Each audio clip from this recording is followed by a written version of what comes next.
Shalom. Kita akan merenungkan sebuah tema, yaitu milikilah hikmat yang dari Tuhan. Itu firman ini kita ambil dari Amsal 1 ayat 7. Dikatakan, takut akan Tuhan adalah permulaan pengetahuan, tetapi orang bodoh menghina hikmat dan didikan. Takut akan Tuhan adalah permulaan pengetahuan. Tetapi orang bodoh menghina hikmat dan didikan. Kita tahu saudaraku di Alkitab, atau di dalam Injil atau firman Tuhan, orang yang takut akan Tuhan, yang telah memiliki hikmat, yang Tuhan mengatakan sendiri bahwa tidak ada lagi hikmat seperti yang dia miliki, yaitu Raja Salomo. Di mana Raja Salomo ini adalah anaknya Raja Daud yang memimpin dengan hikmat Tuhan waktu itu bangsa Israel. Di mana kita tahu saudaraku hikmatnya ada suatu kasus atau peristiwa dua orang wanita atau ibu membawa satu baby dan mengatakan masing-masing ini anak saya.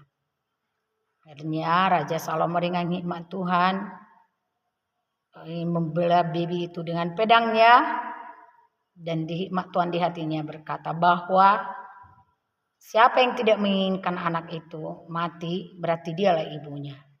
Akhirnya perempuan yang menangis berkata biarkanlah dia hidup.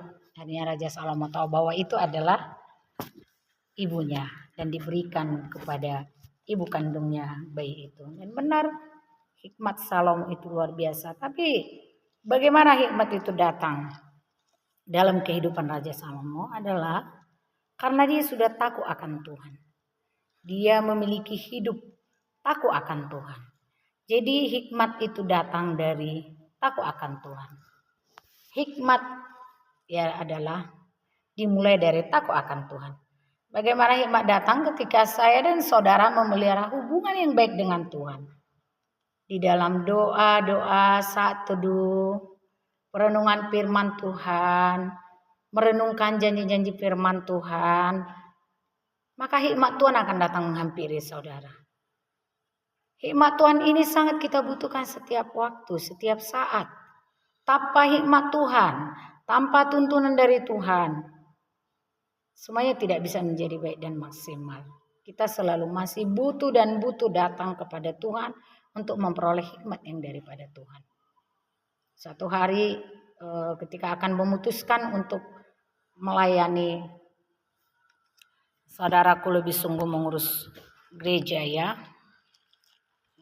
dengan sepenuh hati saya datang pada Tuhan berdoa, bertanya, Tuhan bagaimana dengan kehidupan kami ya, anak-anak saya bertanya kepada Tuhan apa yang boleh dilakukan. Siap doa itu hikmat Tuhan datang, beli satu bidang tanah sawah, kerjakan dikatakan, karena engkau mau melayani aku, beli. Dan benar itu di kampung ya, sawahnya yang saya saksikan ini sampai sekarang ya kami tidak mengerjakan lagi karena tidak ada lagi waktu kami untuk mengurusin itu. Benar, kita hanya minta sedikit apanya ya, sewa tanahnya. Kita bisa nikmati itu untuk memberi apa yang patut kita beri untuk persediaan makan. Tuhan mengajari hal itu saudaraku, apa yang harus kita lakukan. Dan sampai sekarang saya takjub hikmat dari Tuhan. Waktu pertama saya akan memutuskan untuk bekerja di rumah Tuhan lebih full time lagi waktu saya. Itu bisa diarahkan dengan hikmat daripada Tuhan, berdoa. Jadi kita butuh hikmat Tuhan dalam segala perkara saudaraku. Dalam segala keadaan kita butuh hikmat Tuhan. Jangan kita mengandalkan kekuatan kita, karena Tuhan juga berkata, diberkatilah orang yang mengandalkan Tuhan, terkutuklah orang yang mengandalkan kekuasaannya sendiri. Kita butuh Tuhan. dalam segalanya, dalam mengasuh anak-anak kita, dalam merawat kesehatan kita, butuh hikmat yang daripada Tuhan. Di dalam seluruh kehidupan kita, kita butuh hikmat yang daripada Tuhan. Jadi saudaraku, kita harus memiliki hikmat yang daripada Tuhan. Bahkan di dalam pergaulan, firman Tuhan juga berkata, pergaulan yang buruk merusak kebiasaan yang baik.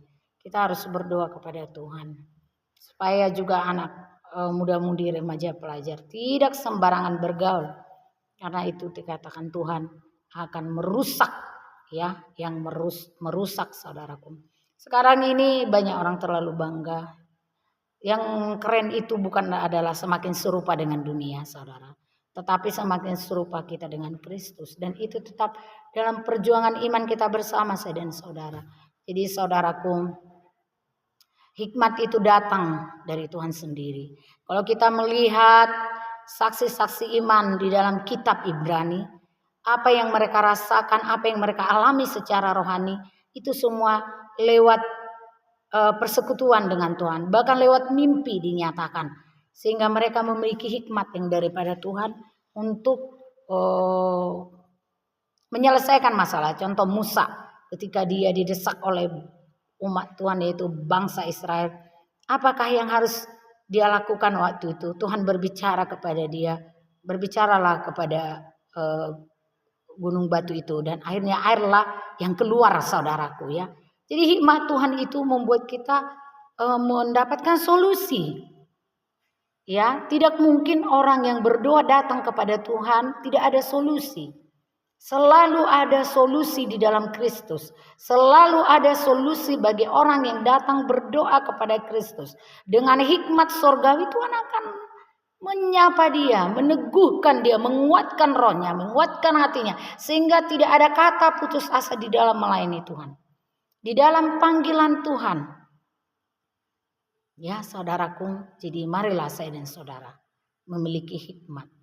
Dikatakan tadi Amsal 1 ayat 7, takut akan Tuhan adalah permulaan hikmat, tetapi orang bodoh menghina hikmat dan didikan. Mari saudaraku, saya dan saudara semakin mendekat di hati Tuhan, di hadirat Tuhan, maka hikmat yang daripada Tuhan akan mengajari, akan membimbing, akan menuntun setiap daripada kita menjalani hari-hari kita ini yang penuh dengan tantangan dan perjuangan. Di dalam nama Yesus diberkatilah kita semuanya. Haleluya saudaraku. Tuhan Yesus memberkati. Shalom.